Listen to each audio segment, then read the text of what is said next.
അതായത് നമുക്ക് ഇതിനെ രണ്ട് തരത്തിൽ അസ്യൂം ചെയ്യാം.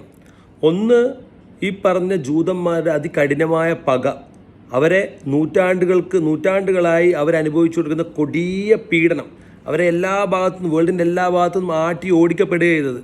കുരിശുദ്ധത്തിൻ്റെ ഭാഗമായി നമുക്ക് ഏതൊക്കെ രാജ്യം എടുത്തോ, ഫ്രാൻസ് ആയിക്കോട്ടെ, ജർമ്മനി ആയിക്കോട്ടെ, അത് US ആയിക്കോട്ടെ, റോം ആയിക്കോട്ടെ, ഈ ലോകത്തിൻ്റെ ഏത് ഭാഗത്തുനിന്നും ആട്ടി ഓടിക്കപ്പെടുക ചെയ്തത്. ഇവരെ ആർക്കും ഒരു വിലയുമില്ല. ചരിത്രാതീത കാലം മുതൽക്കേ ഇവരുടെ കുബുദ്ധിയും ഇവരുടെ ചതിയും മനസ്സിലാക്കിയിട്ടുള്ള എല്ലാവരും തന്നെ ഇവരെ എല്ലാ ഭാഗത്തുനിന്നും അടിച്ചു ഓടിക്കുക ചെയ്തത്. ഇവർക്ക് എവിടെയും ലോകത്തൊരു സ്ഥലമില്ലായിരുന്നു. അതിനു പുറമെ ഹിറ്റ്ലർ ഇവരെ ഒരുപാട് ജൂതന്മാരെ തെരഞ്ഞു പിടിച്ച് കൊന്നുകൊണ്ടേയിരുന്നു. അത് ഹിറ്റ്ലർ തന്നെ പറയുന്നുണ്ട്, ഞാൻ ഇവരെ വളരെ കുറച്ച് ജൂതന്മാരെ ഞാൻ ലോകത്ത് വെക്കും. അതെന്തിനാന്ന് വെച്ചാൽ വർഷങ്ങൾ കഴിഞ്ഞാൽ നിങ്ങൾക്ക് മനസ്സിലാവും ഞാൻ എന്തിനാണ് ഇവരെ ഇങ്ങനെ കൊല ചെയ്ത് പീഡിപ്പിച്ചുകൊണ്ട് കൊന്ന് കുഴിച്ച് മൂടിയത് എന്തിനാന്നുള്ളത് ഇപ്പം ലോകത്തിന് മനസ്സിലാവുന്നുണ്ട്. ബിക്കോസ് ഇവരുടെ ഈ പക സൂക്ഷിച്ചിട്ട് രണ്ട് കാര്യങ്ങളാണ്. ഒന്ന്, ഇവരെ പക. രണ്ട്, ദ റീസൺ ഓഫ് ദ പക എന്ന് വെച്ച് കഴിഞ്ഞാൽ ഇവർ അനാവശ്യമായിട്ടാണ് ലോകത്ത് പ്രശ്നം ഉണ്ടാക്കിയിട്ടുള്ളത്. ജൂതന്മാരുടെ ഹിസ്റ്ററി നിങ്ങൾ എവിടെ എടുത്ത് നോക്കിയാലും ഇവർക്ക് പ്രത്യേകിച്ചൊരു കാരണമൊന്നും വേണ്ട. ഇവർ വിശ്വസിക്കുന്നത്, സോ കോൾഡ് ജ്യൂസ് ഇവർ വിശ്വസിക്കുന്നത് ഇവരുടെ ബ്ലഡ്, ഇവരെ ഇതിൽ ഓടുന്ന സാധനം അതെന്തോ മുന്തിയ ഒരു തരത്തിലുള്ള ബ്ലഡാണെന്നും ഈ ലോകം ഇവർക്ക് മാത്രം അവകാശപ്പെട്ടതാണെന്നും ഇവരുടെ ദൈവമായിട്ടുള്ള കുറേ സാധനങ്ങളുണ്ട്, ഇവരെയൊക്കെ ഇവിടെ പാടുള്ളൂ എന്നും ഈ ലോകത്തിപ്പം നടക്കുന്ന സിസ്റ്റവും ഈ ലോകത്തിപ്പം നടക്കുന്ന വിശ്വാസ ആചാരങ്ങളും എല്ലാം ഇവരെ നശിപ്പിക്കാനുള്ളതാണെന്ന് ഇവർ സ്വയം വിശ്വസിക്കുന്നു.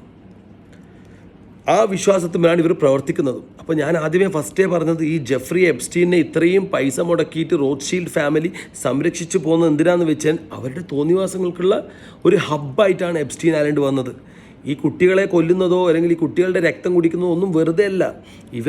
ഇവരുടെ ഫെർട്ടിലിറ്റിയുടെ, ഇവരുടെ പ്രത്യുൽപാദനത്തിൻ്റെ ദൈവമായ ബാൽ, പിന്നെ നമ്മുടെ പശുവിൻ്റെ രൂപമുള്ള മുഖമുള്ളതും വലിയ കൊമ്പുള്ളതുമായിട്ടുള്ള ആ ബാലിൽ പ്രതിമ എല്ലാവരും കണ്ടിട്ടുണ്ടാവും. ആ ബാൽ എന്ന് പറഞ്ഞ സാധനത്തിനെ പ്രീതിപ്പെടുത്താനാണ് ഇവർ കുട്ടികളെ അറക്കുന്നത്. കാരണം ബാൽ എന്ന് പറയുന്ന ആ ദൈവം ഏറ്റവും കൂടുതൽ എണ ചേർന്ന് നിൽക്കുന്നത് മോട്ട് എന്ന് പറഞ്ഞിട്ടുള്ള മരണത്തിൻ്റെ ദൈവമായിട്ടാണ്, ദ ഗോഡ് ഓഫ് ഡെത്ത്. അപ്പോൾ ഈ മരണത്തിൻ്റെ ദൈവത്തിനെയും ഈ ബാലിനെയും പ്രീതിപ്പെടുത്താൻ വേണ്ടി ഇവർക്ക് വേണ്ടത് ബ്ലഡാണ്. ചെറിയ കുട്ടികളുടെ, നിഷ്കളങ്കമായ കുട്ടികളുടെ ബ്ലഡ്. ഈ കുട്ടികളെ അറുത്ത് ആ ബ്ലഡ് കൊണ്ട് ബാലിനെ പ്രീതിപ്പെടുത്തുക എന്നുള്ളൊരു കൺസെപ്റ്റാണ് ഇവർ നിൽക്കുന്നത്. അതുകൊണ്ടാണ് ഈ യുദ്ധത്തിൽ കമനിയുള്ള കറക്റ്റ് സ്ഥലം ഇവർക്ക് അറിയെങ്കിൽ കൂടി അവിടെ ബോംബ് ചെയ്യാതെ അതിൻ്റെ തലേന്ന് യുദ്ധത്തിൻ്റെ ഫസ്റ്റ് ദിവസം 2 സ്കൂളുകളിൽ, പെൺകുട്ടികൾ മാത്രം പഠിക്കുന്ന സ്കൂളുകളിൽ ബോംബ് ചെയ്തുകൊണ്ട് 160ഓളം കുട്ടികളെ കൊന്നതിന് ശേഷം ആ പിറ്റേന്ന് കമനയെ കറക്റ്റ് സ്പോട്ട് ചെയ്തിട്ട് ഇവർ കൊല്ലുന്നത്. ഇവർക്ക് അറിയാനിട്ടല്ല സ്പോട്ട് ചെയ്യുന്ന സ്ഥലമൊന്നും. പക്ഷേ അതിൻ്റെ മുന്നേ അവരുടെ ആചാരപ്രകാരം ആ ബലി അവിടെ നടത്തി, കുട്ടികളുടെ നരബലി നടത്തി, ദൈവത്തെ പ്രീതിപ്പിച്ചു. എന്നിട്ടാണ് അവർ ആക്രമിക്കുന്നത്. ഇതിൽ വേറൊരു ആസ്പെക്റ്റ് എന്താണെന്ന് വെച്ചാൽ, ഈ റോത്ത്ഷൈൽഡ് ഫാമിലിയുമായിട്ട് ഡയറക്റ്റ് ബന്ധമില്ലാതെ സെൻട്രൽ ബാങ്ക് ഓപ്പറേറ്റ് ചെയ്യുന്ന രാജ്യങ്ങൾ, ആ രാജ്യങ്ങളുടെ ലിസ്റ്റ് ഞാനൊന്ന് പറയാം. അപ്പോൾ നിങ്ങൾക്ക് മനസ്സിലാവും എന്തുകൊണ്ടാണ് ഈ യുദ്ധത്തിൽ റോത്ത്ഷൈൽഡാണ് ആരാണ് ഷോ റൺ ചെയ്യുന്നത്. Who is running the show? ഈ ഷോ ആരാണ് റൺ ചെയ്യിക്കുന്നത്? പുറമേയുള്ള ആൾക്കാർ പറയും അമേരിക്കയാണ്, കോപ്പാണ്, പിന്നെ പറയും ഇസ്രായേലാണെന്ന്. നോ, ഇസ്രായേലാണ് പറയുമ്പോൾ literally we can say it's Israel, but technically it's the Rothschild, the Jews. Rothschild എന്ന് ഞാൻ പറയുന്നത്, റോത്ത്ഷൈൽഡ് ഒരു ഫാമിലി അല്ല, അവരുമായിട്ട് ബന്ധപ്പെട്ട ഒരുപാട് ഫാമിലീസ് ഉണ്ട്. പക്ഷേ everything is planned and controlled and the fund comes from the Rothschild. That's obvious. അപ്പോൾ ആ കൺട്രീസിൻ്റെ ലിസ്റ്റ്, ഞാൻ കുറച്ച് കൺട്രീസിൻ്റെ ലിസ്റ്റ് പറയാം. എന്നിട്ട് നിങ്ങൾ ഈ കൺട്രികളുടെ പ്രത്യേകത എന്താണെന്ന് നോക്കിക്കഴിഞ്ഞാൽ നിങ്ങൾക്ക് മനസ്സിലാവും what is Rothschild doing in other countries central bank. ഈ സെൻട്രൽ ബാങ്ക് റോത്ത്ഷൈൽഡായിട്ട് എങ്ങനെ ബന്ധപ്പെട്ട് കിടക്കുന്നു? രാജ്യങ്ങളുടെ ലിസ്റ്റ് ജസ്റ്റ് ഞാൻ വായിച്ചു പോകാം. Bolivia, okay, China, Cuba, Iran, Russia, Sudan, Syria, Iraq, Libya. ഒരുപാട് രാജ്യങ്ങൾ വേറെ ഉണ്ടാകാം. ഞാൻ എൻ്റെ പരിമിതമായ സമയത്തിൽ, എൻ്റെ പരിമിതമായ സ്റ്റഡിയിൽ നിന്ന് ഞാൻ മനസ്സിലാക്കിയെടുത്ത രാജ്യങ്ങൾ, ഈ രാജ്യങ്ങളുടെ പ്രത്യേകതകൾ നിങ്ങൾ പറ്റുമെങ്കിൽ സ്റ്റഡി ചെയ്ത് നോക്കൂ. 1 by 1 just make A list of countries. ഈ രാജ്യങ്ങളിൽ എന്തൊക്കെയാണ് നടന്നതെന്നുള്ളത്. പല രാജ്യങ്ങളും ഇന്നില്ല. ടെക്നിക്കലി രാജ്യം ഉണ്ടെങ്കിലും ആ രാജ്യത്തിൻ്റെ അന്തസത്ത, ആ രാജ്യത്തിൻ്റെ രക്തവും മാംസവും ഓൾറെഡി ജൂതന്മാർ തിന്നു കഴിഞ്ഞു. ഓക്കെ, നിങ്ങളെടുത്തോ ഇതിൽ വരുന്നൊരു രാജ്യമാണ്, നമുക്ക് ഓരോ രാജ്യങ്ങൾ നോക്കാം. ഇറാഖിൽ എന്താ സംഭവിച്ചത്? ഇവർ ഫസ്റ്റ് തന്നെ പറയാണ് സദ്ദാം ഹുസൈൻ്റെ കയ്യിൽ മാരകമായ ആയുധങ്ങളുണ്ട്, ലോകം നശിപ്പിക്കാനുള്ള ആയുധങ്ങളുണ്ട്, അങ്ങനെയാണ് ഇങ്ങനെയാണ് മറ്റേതാണ് മറിച്ചതാണ്, സദ്ദാമിനെ നശിപ്പിക്കണം. ഓക്കെ, സദ്ദാം ഇനി നമ്മൾ അവരുടെ ഭാഗത്തും ചിന്തിക്കാം, സദ്ദാമിനെ നശിപ്പിക്കണോ? നിങ്ങൾ സദ്ദാമിനെ മാത്രം നശിപ്പിച്ചോളൂ? നോ, അവർക്ക് വേണ്ടത് ഇറാഖായിരുന്നു. Where the central bank is not connected to the റോത്ത്ചൈൽഡിൻ്റെ ആജ്ഞകൾക്കും റോത്ത്ചൈൽഡിൻ്റെ ഇൻഫ്ലുവൻസിനും അനുസരിച്ച് പ്രവർത്തിക്കാത്ത സെൻട്രൽ ബാങ്കുള്ള രാജ്യമായ ഇറാഖ് വേണ്ട. ആ ഇറാഖിനെ അങ്ങ് നശിപ്പിക്കാം. Simple, normal process. ആദ്യം സദ്ദാമിന് സദ്ദാമിന് ആദ്യം ഫണ്ട് കൊടുത്ത് ഒതുക്കാൻ നോക്കുന്നു. സദ്ദാമിൻ്റെ ഫസ്റ്റ് കാലങ്ങളിലേക്ക് ചരിത്രം പഠിച്ച ആൾക്കാർക്കറിയാം, സദ്ദാമിൻ്റെ ആദ്യകാലങ്ങളിൽ സദ്ദാമിന് വേണ്ടിയിട്ട് യുദ്ധക്കോപ്പുകളും സദ്ദാമിന് വേണ്ടിയിട്ട് എല്ലാ കാര്യങ്ങളും കൊടുത്ത് സദ്ദാമിന് സെറ്റാക്കുന്നത് ഈ പറഞ്ഞ സോ കോൾഡ് ജൂയിഷ് മാഫിയ തന്നെയാണ്. അമേരിക്ക ഉണ്ട് അതിൽ. അതേ സദ്ദാമിനെതിരെ അവരുടെ ടൈം കഴിഞ്ഞപ്പോൾ അവർക്ക് അവിടുന്ന് കാര്യങ്ങൾ നടക്കുന്നില്ല, സദ്ദാമിന് ആയുധങ്ങളും എല്ലാം കൊടുത്തിട്ടും ഈ സെൻട്രൽ ബാങ്ക് ആക്സസോ അല്ലെങ്കിൽ ഇവരുടെ ഈ മണി ബാങ്ക് സിസ്റ്റത്തിന് സദ്ദാം അടിമപ്പെടുന്നില്ല എന്ന് കണ്ടപ്പോൾ റൂട്ട് മാറ്റി. സദ്ദാമിൻ്റെ കയ്യിൽ ന്യൂക്ലിയർ വെപ്പൺസ് ഉണ്ടെന്നും ഇതുണ്ടെന്നും ലോകത്ത് നട്ടാക്കുരുക്കാത്ത കള്ളങ്ങൾ പറഞ്ഞ് മീഡിയ സപ്പോർട്ടോടുകൂടി സദ്ദാം ആക്രമിക്കപ്പെടേണ്ടവനാണെന്ന് മാക്കി അവർ. സോ സദ്ദാമിനെ ആക്രമിക്കുന്നു, നശിപ്പിക്കുന്നു, ആ രാജ്യം നശിപ്പിക്കുന്നു, ആ രാജ്യത്തുള്ള എല്ലാ സ്വത്ത് സാമഗ്രികളും ഇവർ കൊണ്ടുപോകുന്നു. Finish, story is finish. Iraq കഴിഞ്ഞു. ബേസിക് എന്താണ് പ്രോബ്ലം? റോത്ത്ചൈൽഡിന് അവിടെ എൻട്രി ഇല്ലായിരുന്നു. അപ്പോൾ ആ രാജ്യം വേണ്ട. ഓക്കെ, എടുത്തോളൂ. നെക്സ്റ്റ് കൺട്രി നമുക്ക് നോക്കാം. ലിബിയ എന്നൊക്കെ പറഞ്ഞാൽ വളരെ ചെറിയ രാജ്യമാണ്, പക്ഷേ wealthy. The nation was so wealthy with gold, oil and stuffs. അപ്പോൾ അവിടെയുള്ള ഗദ്ദാഫി ആണെങ്കിൽ കുറച്ച് മുട്ടും, അദ്ദേഹം എന്താണെന്ന് ചോദിച്ചാൽ പോടാന്ന് പറയുന്ന ഒരുത്തനുമാണ്. അപ്പോൾ ഗദ്ദാഫി ഇവർ നോട്ട് ചെയ്തു. ഗദ്ദാഫിയുടെ ഒരു വിഷയം ഞാൻ ഇതിന് മുമ്പ് ഒരു വീഡിയോയിൽ പറഞ്ഞു. ഗദ്ദാഫി ഡോളറിനെ ഒരു തരത്തിലും അംഗീകരിക്കാത്തൊരു മനുഷ്യനായിരുന്നു. ഡോളറിനെ അംഗീകരിക്കില്ല മീൻസ് റോത്ത്ചൈൽഡിനെ അംഗീകരിക്കുന്നില്ല. നമ്മൾ പറയും US ആണ് കൺട്രോൾ ചെയ്യുന്നതെന്നൊക്കെ, ബട്ട് ഡോളറിനെ അംഗീകരിക്കുന്നില്ല എന്ന് പറയുമ്പോൾ നിങ്ങൾ റോത്ത്ചൈൽഡിനെ ബഹുമാനിക്കുന്നില്ല, നിങ്ങൾ ബാങ്കിങ് സിസ്റ്റത്തെ റെസ്പെക്റ്റ് ചെയ്യുന്നില്ല, ബാങ്കിങ് സിസ്റ്റം ഫോളോ ചെയ്യുന്നില്ല, റോത്ത്ചൈൽഡിൽ നിന്ന് കടം വാങ്ങുന്നില്ല. ബേസിക്കലി ഇവരോട് വലിയൊരു ഡെപ്റ്റ് ഇവരോട് ഉണ്ടാക്കിയെടുക്കണം. പക്ഷേ ഇവർക്കത് ആവശ്യമില്ല. ഗദ്ദാഫിക്ക് അതിൻ്റെ ആവശ്യമില്ല. ഗദ്ദാഫിയുടെ കയ്യിൽ അതിൻ്റെ ഓയിലും അതിൻ്റെ ഗോൾഡും പണവും ഉണ്ട്. So Gaddafi was trying to establish a kind of parallel so called system of money. Same thing തന്നെയാണ് ഇറാനും ഇപ്പോൾ എന്തൊക്കെ വർഷങ്ങളായിട്ട് നടന്നുകൊണ്ടത്. ഇറാൻ ഇത്ര വർഷങ്ങളായിട്ട് ഓയിൽ US കൊടുക്കാതെ ഇന്ത്യ, പാകിസ്ഥാൻ, ചൈന, റഷ്യ പോലുള്ള രാജ്യങ്ങളായിട്ട് വിനിമയം നടത്തുന്നുണ്ട്. പക്ഷേ ഡോളർ കൊണ്ട് അങ്ങോട്ട് വേണ്ട. ബിസിനസ്സിൽ എവിടെയും ഡോളർ അവർ യൂസ് ചെയ്യില്ല. That means they don't respect Rothschild banking system of മണി.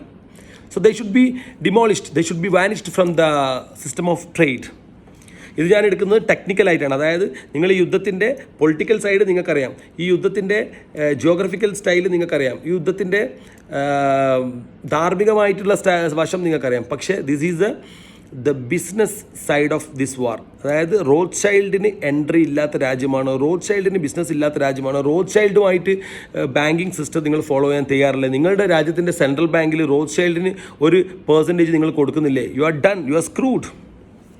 ഇതേ സിസ്റ്റത്തിന് നിങ്ങൾ ചിന്തിച്ച് നോക്കിയാൽ മതി. ഇന്ത്യയിലൊക്കെ നല്ല പ്രശ്നങ്ങളൊന്നും ഇല്ലാതെ പോകുന്നുണ്ട്. കാരണം ഇന്ത്യ ഒരുപാട് കടങ്ങൾ പുറത്തുനിന്ന് പോകുന്നുണ്ട്. വേൾഡ് ബാങ്ക്, ഈ റോത്ത്ചൈൽഡിനെ നമുക്ക് വേറെ വിധത്തിൽ പറയുകയാണെങ്കിൽ വേൾഡ് ബാങ്ക്, അമേരിക്കൻ ബാങ്ക് എന്നൊക്കെ പറഞ്ഞ് നമ്മൾ പറയുന്നില്ലേ, നമ്മുടെ കേരളം അമേരിക്കൻ വേൾഡ് ബാങ്കിൽ നിന്ന് കടമെടുത്തു, കേരളത്തിൻ്റെ കടം 5 ലക്ഷം കോടിയായി, ഇന്ത്യയുടെ കടം 100 ലക്ഷം കോടിയായി എന്നൊക്കെ പറയുന്നില്ലേ. ഈ കടമെടുക്കുന്നത് എവിടെ നിന്നാണ്? വേൾഡ് ബാങ്കിൽ ഇത്രയും പണം അവിടെ അട്ടിക്ക് വെച്ചിട്ടുണ്ടോ? നോ. വേൾഡ് ബാങ്കിനെക്കാട്ടിയും ഫിനാൻഷ്യലി അസറ്റ്സ്, അത് ഗോൾഡിലായിക്കോട്ടെ, ലിക്വിഡിലായിക്കോട്ടെ, ക്യാഷിലായിക്കോട്ടെ, ബോൺസിലായിക്കോട്ടെ, any kind of funds, that is with the Rothschild. അത് ഡിഫറെൻ്റ് ആയിട്ട് അതിൻ്റെ വീഡിയോ വരുന്നുണ്ട്. സോ നമ്മൾ ഈ ലിബിയൻ്റെ കാര്യം എടുത്തോളൂ. നമ്മൾ coming back to the topic, ലിബിയയെ നശിപ്പിച്ചത് എന്താ പറയുന്നത്? ഗദ്ദാഫി ദേശദ്രോഹ പ്രവർത്തനം ചെയ്യുന്നു, ഗദ്ദാഫി ലോകത്തുള്ള നിയമങ്ങൾ പാലിക്കുന്നില്ല എന്നിട്ട് ഗദ്ദാഫിയെ ശരിക്കും പറയുകയെന്ന് വെച്ചാൽ ഗുണ്ടകളെ ഏൽപ്പിച്ചുകൊണ്ട്, ആ നാട്ടിലെ പെയ്ഡായിട്ടുള്ള കൊട്ടേഷൻ സംഘങ്ങളെ ഏൽപ്പിച്ചുകൊണ്ട് വെടിവെച്ച് കൊല്ലിപ്പിക്കുക ചെയ്തത്. ഇതേ കൊലപാതകം ഇവർ അമേരിക്കയിലുള്ള അബ്രഹാം ലിങ്കണെയും കെന്നഡിയും കൊന്നെന്ന് പറഞ്ഞാൽ നിങ്ങൾ ആശ്ചര്യപ്പെടുമോ? ദേ ഡിഡ് ഇറ്റ് ബിക്കോസ് ആ ചരിത്രം നിങ്ങൾ പഠിച്ചാൽ മനസ്സിലാവും. എബ്രഹാം ലിങ്കൺ ആയിക്കോട്ടെ, കെന്നഡി ആയിക്കോട്ടെ, അവർ ഈ ഡോളർ ബാങ്കിങ് സിസ്റ്റം എന്തിനാണ് ഇങ്ങനെ തന്നെ നമ്മൾ ഇത് പണ്ടേ മുതലുള്ള സിസ്റ്റമാണല്ലോ, ഈ പൈസ കൊടുത്ത് സാധനം മേടിക്കുക എന്നുള്ളത്. അതെന്തിനാണ് അങ്ങനെ ചെയ്യുന്നത്? We can introduce some kind of parallel green system കൊണ്ടുവരാമെന്നുള്ളൊരു കൺസെപ്റ്റ് കെന്നഡി എവിടെയോ അവതരിപ്പിച്ചേ ഉള്ളൂ. പിറ്റേത്തെ തന്നെ കെന്നഡി വണ്ടി പോകുമ്പോൾ ടപ്പ് ഷോട്ട്. എബ്രഹാം ലിങ്കൺ ഏതോ തിയേറ്ററിൽ നിന്ന് സിനിമ കാണാൻ പോയതാണ്, ബാക്കിൽ നിന്ന് വന്നിട്ട് ഠും. Abraham Lincoln was also have the similar idea. So നമ്മൾ ചരിത്രത്തിൻ്റെ ഹിസ്റ്ററി ഇങ്ങനെ പരിശോധിച്ച് വരികയാണെങ്കിൽ നമുക്ക് കറക്റ്റ് മനസ്സിലാവും റോത്ത്ഷീൽഡ് എവിടെയൊക്കെ കില്ലിങ്സ് ഇൻവോൾവ് ആയിട്ടുണ്ട് related to money in world internationally there will be the Rothschild black hand behind it. അതിനെപ്പറ്റി നമ്മളിതൊരു സ്റ്റഡി നടത്തിയാൽ മാത്രം മതി, വ്യക്തമായിട്ട് നമുക്ക് മനസ്സിലാവും. നമ്മൾ രാജ്യങ്ങളുടെ ലിസ്റ്റ് നമുക്ക് എടുക്കുകയാണെങ്കിൽ ഇറാഖിനെ അവർ ഫിനിഷ് ചെയ്തു, ലിബിയയെ അവർ ഫിനിഷ് ചെയ്തു, സിറിയൻ ബാങ്കുകളിൽ ഇവർക്ക് എൻട്രി ഇല്ല, സിറിയ അവർ തകർത്തു, തരിപ്പണമാക്കി കയ്യിൽ കൊടുത്തു. ഇതിൽ 2 അജണ്ടയും ഇതിലുണ്ട്. ഒന്ന് ഈ പറഞ്ഞ മുസ്ലിം അടങ്ങാത്ത പക അതൊരു ഭാഗത്ത് തീർക്കുക, ഇപ്പുറത്തെ ഭാഗത്ത് ഫിനാൻഷ്യൽ സിസ്റ്റം സെക്യൂർ. ഇവരെ നശിപ്പിച്ച് കഴിഞ്ഞാൽ ആ രാജ്യത്തിൻ്റെ എല്ലാ അസറ്റ്സും ഓട്ടോമാറ്റിക്കലി വന്നല്ലോ ഇവരുടെ കയ്യിൽ. ആരൊക്കെ അതിൽ അമേരിക്ക അതിൽ ഇൻവോൾവ്, അമേരിക്ക ഒരു കമ്മീഷൻ കൊടുക്കുക, ഐഡിയ ആരാണ് കൊടുത്ത് അവർ മാക്സിമം അവരെടുത്തുകൊണ്ട് പോകും. സുഡാൻ്റെ കാര്യത്തിലേക്ക് വരുമ്പോഴാണ് ഇപ്പോഴുള്ള ഈ ട്രാജഡിയുടെ നമുക്ക് ഇപ്പം പല രാജ്യങ്ങളിലും ബോംബ് വന്നിട്ട് എക്സ്ട്രാ വീഴുന്നുണ്ടെങ്കിൽ സുഡാൻ്റെ ശാപം കൂടി അതിൽ ഇൻവോൾവ് ആണ്. കാരണം സുഡാൻ ഒരു പാവം രാജ്യം, ദരിദ്ര രാജ്യം, ഇഷ്ടംപോലെ ഗോൾഡ് അടിയിലുണ്ടെങ്കിലും അവിടെയുള്ള രാഷ്ട്രീയ നേതാക്കളുടെയും അവിടെയുള്ള ആൾക്കാരുടെയും സ്വാർത്ഥ താല്പര്യങ്ങൾ കാരണം യാതൊരു സുഖവും അനുഭവിക്കാത്ത, സ്റ്റാൻഡേർഡ് ഓഫ് ലിവിങ് വളരെ കുറവുള്ള പാവങ്ങളായ ഈ സുഡാനെ മുതലെടുത്ത ഏതൊക്കെ രാജ്യങ്ങളാണെന്ന് നിങ്ങളൊന്ന് ഗൂഗിൾ ചെയ്ത് നോക്കിയാലും മനസ്സിലാവും. സുഡാൻ ഈ പറഞ്ഞ പോലെ റോത്ത്ഷൈൽഡ് സെൻട്രൽ ബാങ്ക് ഓഫ് സിസ്റ്റത്തിൽ റോത്ത്ഷൈൽഡിന് വലിയ പങ്കൊന്നുമില്ല. അപ്പോൾ സുഡാൻ ലിസ്റ്റഡ് ആയിരുന്നു. സുഡാനെ പിന്നെ ആക്രമിക്കാനൊന്നുമില്ല. സുഡാനെ അവർ ഈ 2 തരത്തിലാണ് ഇവരുടെ പോളിസി. ആദ്യം ഇവർ അതിൻ്റെ ഉള്ളിലുള്ള ആൾക്കാർ തന്നെ പെയ്ഡാക്കിയിട്ട്, രാജ്യങ്ങളിൽ തന്നെ പെയ്ഡാക്കിയിട്ട് കൊട്ടേഷൻ സംഘങ്ങൾ ഏൽപ്പിച്ചിട്ട് അവിടെ ഇവിടെയും കലാപം ഉണ്ടാക്കി രാജ്യം കത്തിക്കാൻ നോക്കും. ആ കത്തിക്കലിൽ ഒതുങ്ങാത്ത രാജ്യങ്ങളായ, സ്ട്രോങ് ആയിട്ടുള്ള രാജ്യങ്ങളായ ഇറാൻ, ഇറാഖ്, ഇതൊക്കെയാണ് ഇവരുടെ കണ്ണിൽ കരടാകുന്നത്. ഇറാനിൽ ഇവർ മാക്സിമം നോക്കി ഉള്ളിൽ നിന്ന് പ്രക്ഷോഭം ഉണ്ടാക്കാനും മറ്റേതെല്ലാം. പക്ഷേ ഖമനായി വാസ് സോ സ്ട്രോങ് ദാറ്റ് ഒരുപാട് പ്രക്ഷോഭകാരികളെ പിടിച്ച് ജയിലിൽ കൊണ്ടുപോയിട്ടിട്ടും തട്ടിയിട്ടുമുണ്ട്. പക്ഷെ അത് ഈ രാജ്യങ്ങളുടെ പേഴ്സ്പെക്റ്റീവിൽ നിന്ന് നോക്കൂ. ഞാൻ എൻ്റെ വീട്ടിൽ ഐ ആം കുക്കിംഗ് സംതിങ്. ഞാൻ എൻ്റെ വീട്ടിൽ ഒരു കറിയും കുറച്ച് പൊറോട്ട ഉണ്ടാക്കി കഴിക്കുകയാണ്. അതിന് അപ്പുറത്തെ വീട്ടിലെ ആൾ വന്നിട്ട് റെഡേ, നീ ഇന്ന് മുതൽ പൊറോട്ട കഴിക്കാൻ പാടില്ല, നീ ഇന്ന് മുതൽ ബീഫ് കഴിക്കാൻ പാടില്ല, നീ ഇന്ന് മുതൽ അത് കഴിക്കാൻ പാടില്ല. What is there? ഇതാണ് സിമ്പിൾ ലോജിക്ക് പറയുകയാണെങ്കിൽ ഇതാണ് ഇവിടെ നടക്കുന്നത്. ഇവരുടെ ശക്തി ഉപയോഗിച്ച് കടന്ന് കയറി ആക്രമിക്കുകയാണ്. So we said Libya was finish, ഇറാഖിനെ ഫിനിഷ് ചെയ്തു, സിറിയയെ ഫിനിഷ് ചെയ്തു, സുഡാനെ ഫിനിഷ് ചെയ്തു. Now it's Iran's turn. Iran is going to be done. ഇനി കുക്ഡാകാത്ത രാജ്യങ്ങളുടെ പറയാം. ക്യൂബ ഓൾമോസ്റ്റ് അവർ തകർത്ത് കയ്യിൽ കൊടുത്തിട്ടുണ്ട്. ഇനി ആകെ ബാക്കിയുള്ളത്, ഇവരുടെ മാപ്പ് പ്രകാരം ബാക്കിയുള്ളത്, one is China and other is Russia.